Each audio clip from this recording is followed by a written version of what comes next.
कक्षा 12 के विद्यार्थियों के लिए है। विषय इंग्लिश देख रहे हैं। Half yearly examination. यह गवर्नमेंट इंटर कॉलेज का पेपर है, अर्थात जीआईसी का। दुकानदार ने कहा कि सर जी, मेरा पेपर बहुत से विद्यालय जिलों में जाता है और मैं आशा करता हूं कि ज़रूर आपके विद्यालय में भी यही पेपर पहुंचा होगा। आपको कमेंट करके बताना है पेपर आया था कि नहीं। और वीडियो को एक बार ज़रूर देखना, पहले सीरियसली देखना, समझना, बूझना। जब आपको लगे कि पेपर दमदार है, सर जी ने कुछ परिश्रम किया है, पेपर आपके यहाँ आ सकता है, तब लाइक करना, सब्सक्राइब करना, शेयर करना और कमेंट करके बताना। पहला आपके टेक्स्ट बुक का है reading. Read the following passage carefully and answer the question that follow. इसको पैसेज को पढ़ करके आपको स्पष्ट दिखाई दे रहा होगा पेपर। और एक प्रश्नोत्तर दिया गया है। What is the real ornament of women. महिला का वास्तविक गहना क्या होता है। What things has been called the sacrifice by the Bhagavad Gita. इस तरह से इसका प्रश्नोत्तर जो है इसी में है, ढूंढ करके आप लिखेंगे। दूसरा सेक्शन भी है writing. Right an article essay on any one the following topics about 100 to 150 words. 100 से 150 शब्दों में आपको निबंध लिखना है। जो भी प्रश्न की आपको डिफिकल्टी लगे उसके लिए कमेंट करेंगे, उसका हल बाद में भेज दिया जाएगा। यदि रिस्पांस अच्छा मिलता है, आप फुल वीडियो देखते हैं, वॉच टाइम अच्छा रहता है, तो आपके लिए भी दो पेपर डाले जाएंगे। एक सेट 1 सेट 2 करके एक दूसरा भी पेपर डाला जाएगा। अगला क्वेश्चन लेते हैं। निबंध आपको लिखना है। टॉपिक दिया गया है योर एम्बिशन इन लाइफ। जीवन में आपका उद्देश्य। Online classes. ऑनलाइन क्लासेज का महत्व, जैसे हम लोग पढ़ा रहे हैं, देख लीजिए। How make good health. How make good health. अच्छा स्वास्थ्य कैसे बनाएं।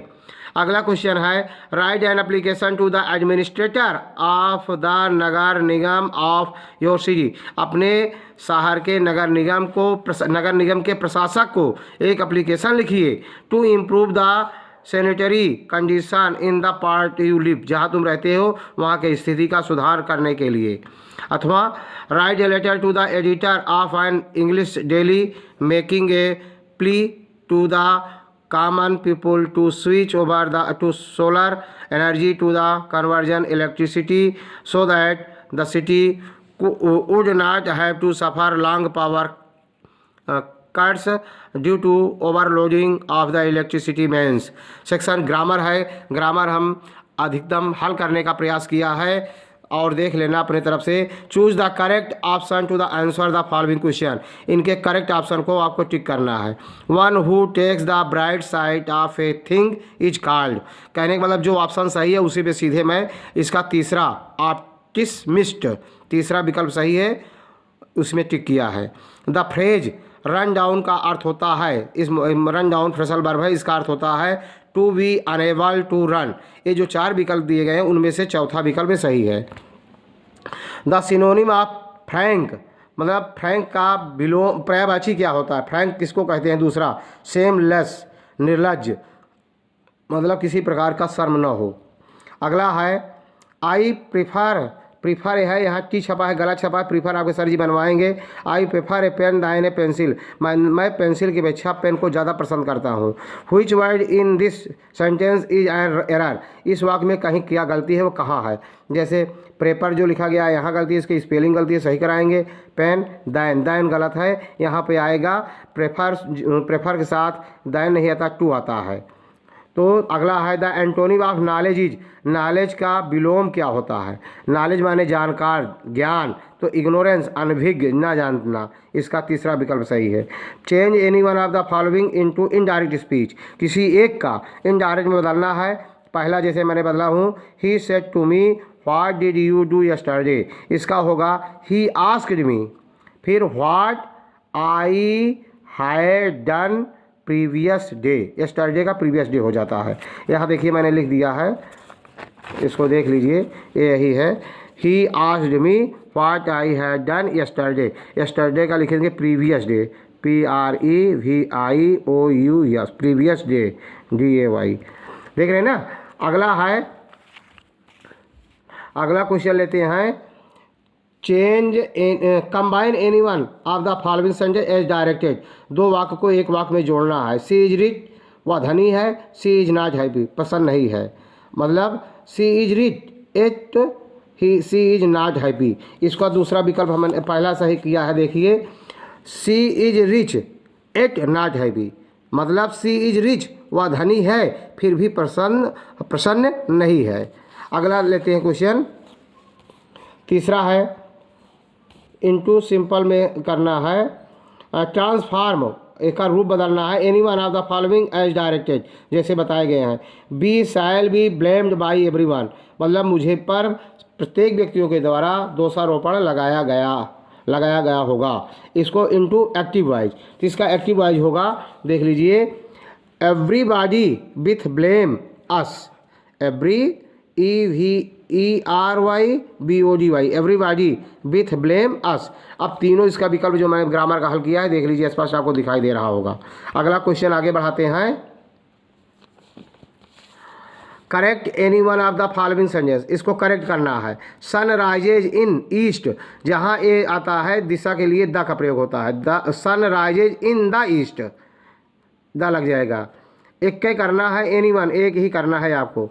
Use any one of the following pairs to words in your sentence, एक पेयर को दो शब्द दिए गए, उनको आपस में वाक्य प्रयोग करना है आपको, और इनकी मीनिंग लिखना है। नहीं योर सेंटेंस नहीं, to make different in their meaning clear, ताकि इनका मीनिंग स्पष्ट हो जाए, वाक्य प्रयोग करिए। जैसे पेल माने घड़ा, और एक पेल माने पीला होता है, तो दोनों का वाक्य प्रयोग देखिए। पेल माने घड़ा, तो आई हैव ए ब्यूटीफुल पेल, मेरे पास एक सुंदर घड़ा है। और दूसरा पेल, ही appears, his body appears pale, मतलब उसका शरीर पीला दिखाई देता है। his body appears pale, PALE, pale।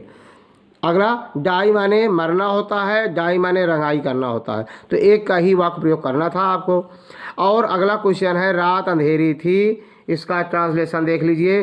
घड़ी में 12 बज रहे हैं, कुत्ते भी नहीं भौंक रहे थे, मैं गहरी नींद में सो रहा था, मैं जोरों की आवाज़ सुनकर एकाएक जाग उठा, मैंने देखा सभी लोग एक ही ओर भाग रहे हैं, कुछ लोग पानी लिए जा रहे हैं, कुछ देर मैं समझ न सका कि क्या बात है, मैं खाट पर लेटा रहा, कुछ देर में आसमान में ढेर सारा धुआं और रोशनी दिखाई पड़ी, ज्ञात हुआ कि एक मकान में आग लग गई है और सब लोग भाग गए थे, किंतु एक माँ अपने बच्चे के साथ उस मकान में जल रही थी।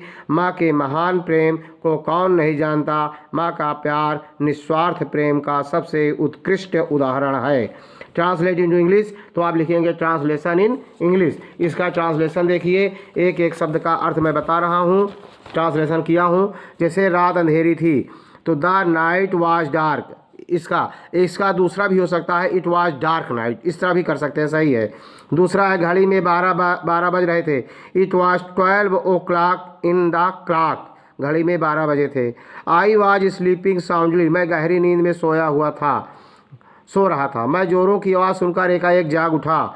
I walk up suddenly after hearing the loud voice, अब मैंने देखा सभी लोग एक ही ओर भाग रहे हैं। I saw everyone running in the same direction, some people are taking water for a while, आगे है, कुछ लोग पानी लिए जा रहे थे, कुछ देर मैं समझ न सका, तो कुछ देर मैं समझ, फॉर ए व्हाइल कुछ समय, I could not understand what was the matter, कि क्या मामला है, क्या हो रहा है, कुछ देर तो मैं समझ ना सका कि क्या बात है। मैं खाट पर लेटा रहा, आई ले ऑन द काट, फॉर ए व्हाइल कुछ देर में आसमान में ढेर सारा धुआं और रोशनी दिखाई पड़ी। For a while a lot of smoke and light appeared in the sky, it was learned, ऐसा ज्ञात हुआ, that house has caught fire, घर में आग लग गई है, and everyone had fled या run away, प्रत्येक भाग रहे हैं। but a mother was burning in that house, लेकिन उस घर में एक माँ जल रही थी, with her child, अपने बच्ची के साथ। Who does not know, कौन नहीं जानता है, about mother's great love, माँ के महान प्यार के बारे में।